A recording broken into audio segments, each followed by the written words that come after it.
WCBI News at 10 starts now.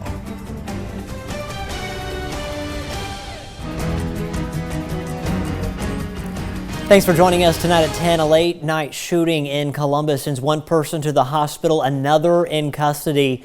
The shooting happened on Sylvan Road in East Columbus. That's where we find our Quentin Smith, who joins us live with the details. Quentin. Scott, it's still a very active scene out here right now. Police literally lined this entire street. Now I'm going to step out of the frame and just point your attention to this home with the yellow crime type around it. As you can see, investigators are still on scene combing through evidence. Now, it was this home that police were called to in the 700 block of Sylvan Street because someone had been shot. When police arrived, they found a white male shot in the chest. Columbus Police Chief Fred Shelton says the victim was shot by his girlfriend. Now, at this time, a motive for the shooting is unclear. Shelton says the victim was rushed to the hospital and he is expected to recover. Right now, we know that it's non-life-threatening. He was stabilized before he was taken to the hospital, so hopefully, prayerfully, everything will be okay and the person will be okay. But right now, we have the person that did the shooting. We have that person in custody. It was a female, and we have her in custody, and she's at the police department being questioned concerning this crime.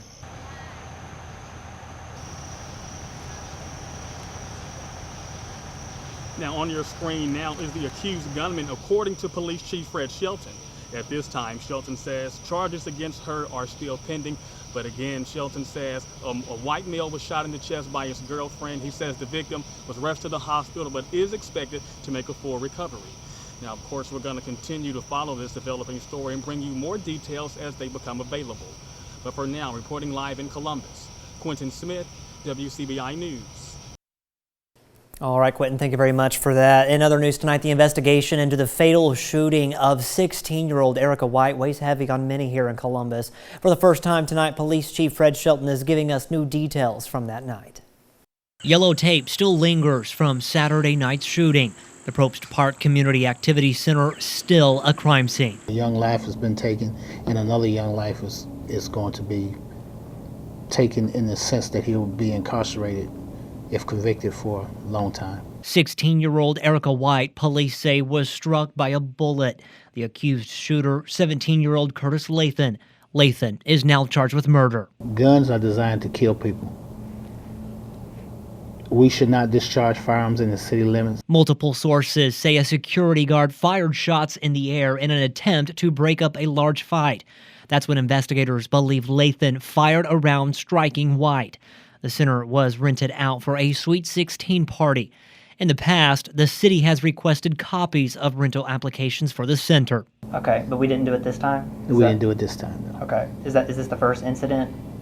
We didn't do it this time. More arrests are expected in the coming days as the investigation continues. Chief Shelton says his department is working on plans for implementing new rules and increasing patrols to increase safety during scheduled events. If it's the event that we think that's cause concern, we'll either ask the renter to not allow them to have it, or we'll go down there, and if it seems out of control and there's some illegal activities going on, then we'll ask them to shut it.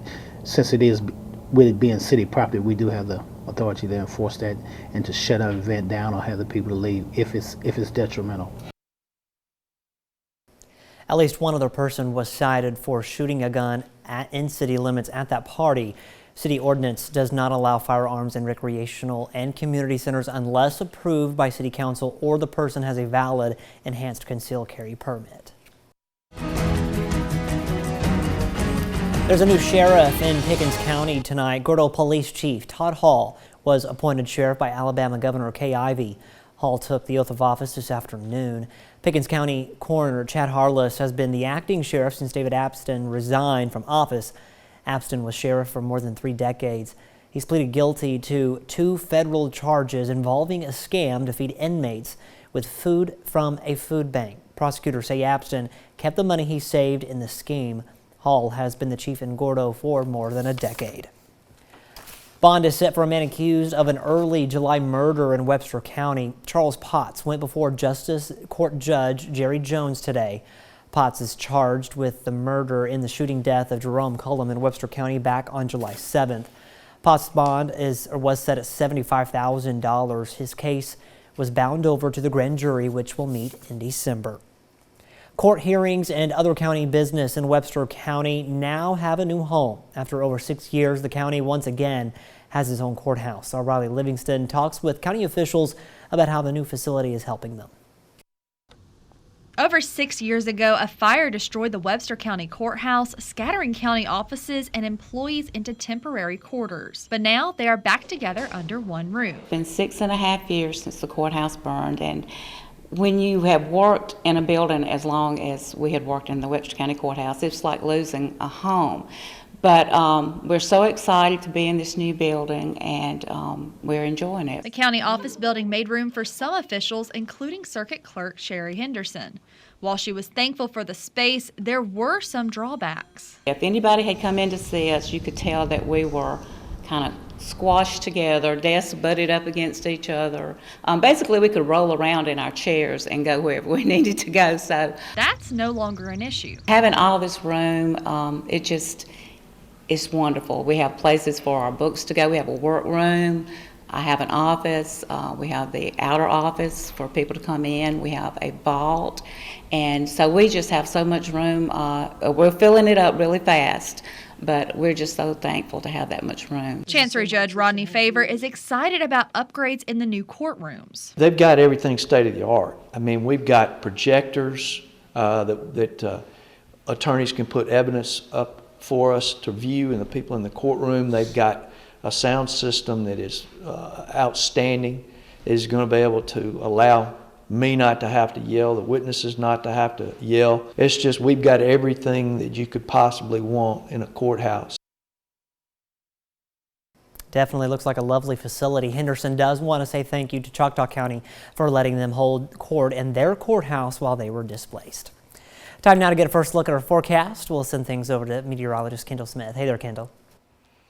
Hey, Scott. Well, a beautiful day as well as a very pleasant evening across the area. This is taking a live look in downtown Columbus on our Alpha Church Sky Camera Network, where temperatures are currently sitting in the upper 60s and low 70s. 71 here in Columbus, 66 a little cooler in Starkville, and 68 in Winona. So it is pretty warm out there, but when you factor in those dew points also in the 60s, it's rather comfortable. And as we go throughout your overnight hours, temperatures will dip down into the low 60s with partly cloudy skies expected.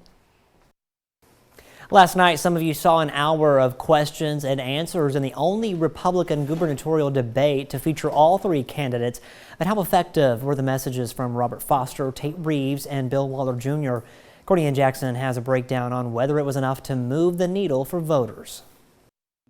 Let's talk tactics. Millsap's Department of Government and Politics Chair Dr. Nathan Schrader noticed each candidate stuck to certain plans throughout the night. The Reeves strategy is do no harm to your own campaign, and the safe message of if you're happy with the Haley Barbour, Phil Bryant, Mississippi, I'm the continuation of that, and I'll keep moving in their direction. Waller circled back to his priority issues of education, health care, and roads and bridges. The tactic that Waller used is just don't talk to the other two candidates. Already going to have they're playing the trump card.